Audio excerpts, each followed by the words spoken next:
Hi everybody. Today's video is going to be on the very smart pea and the princess to be.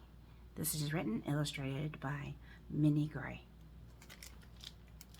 This book is an AR book, and it is a 3.3 and it is 0.5 points.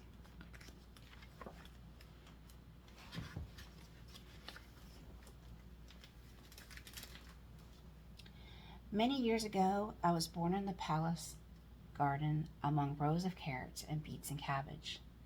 I nestled snugly in a velvety pod in my brothers and sisters. I felt a tingle. I knew that somehow, I would be important. The time came for us to go into the palace kitchen. We were shelled and put in the bowl. We were going to be a part of a new recipe. Then suddenly, I was picked from the pile and I was put in a little box with soft tissue to protect me from bruising. And I was taken by the queen. And the book you see here is a book with a whole bunch of recipes on ways to make food, different dishes with peas.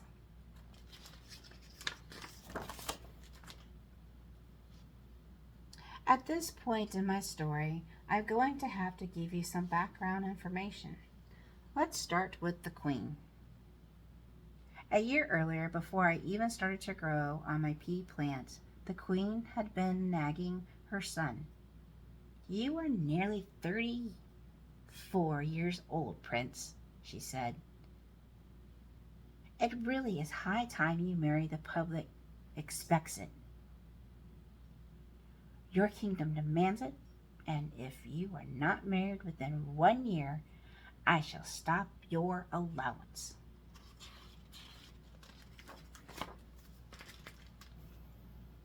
The prince got quite a large allowance, and he really didn't want to be taken away. "I'll start looking for a bride immediately, Mother," he answered. And the search began.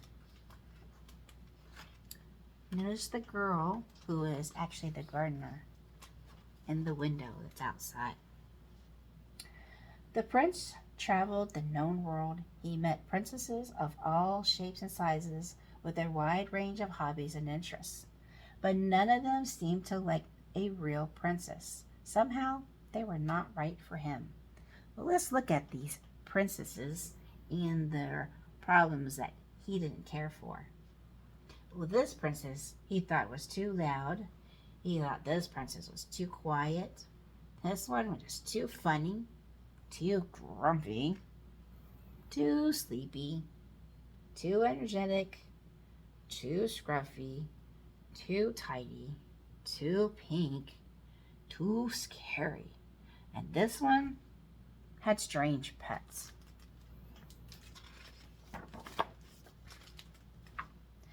After a year's search, the prince returned home feeling glum. "That's enough," he shouted. The queen.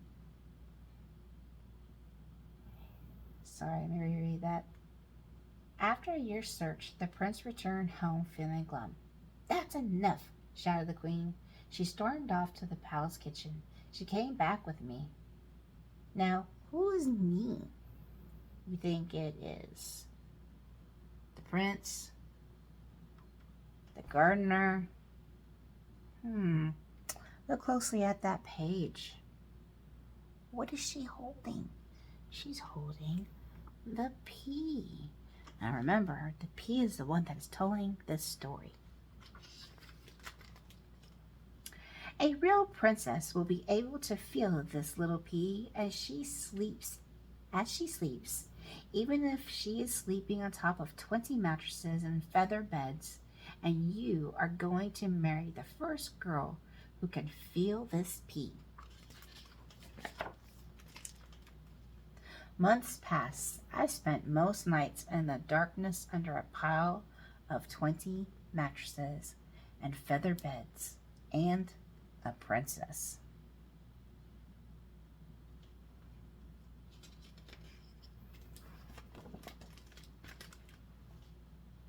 In the morning, the queen would ask, "And how did you sleep, my dear?" The princess had been properly brought up. They always answered politely, like a log, "Thank you, ma'am," or like a baby, "Thank you, ma'am." And they all said, "What a comfortable bed." They were, as I said, a very polite princesses. The prince will never find his princess at this rate. I thought to myself, I must help somehow. Notice who's inside the window, who's outside.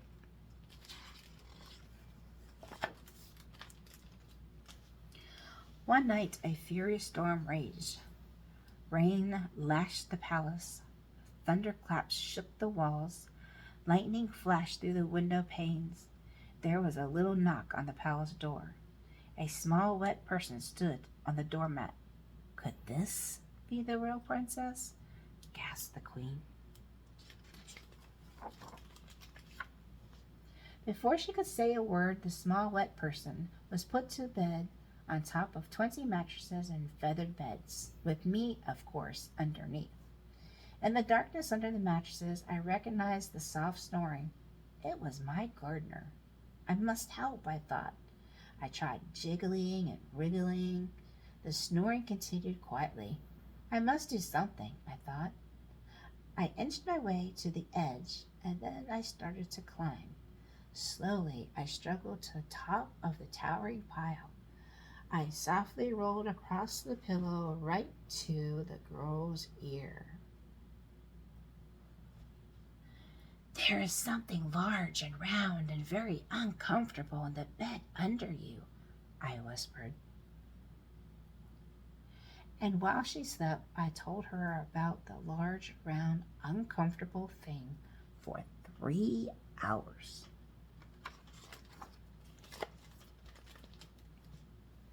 In the morning, the queen asked the girl how she slept.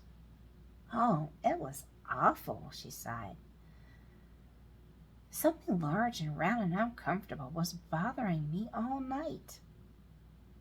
The queen was delighted to hear this.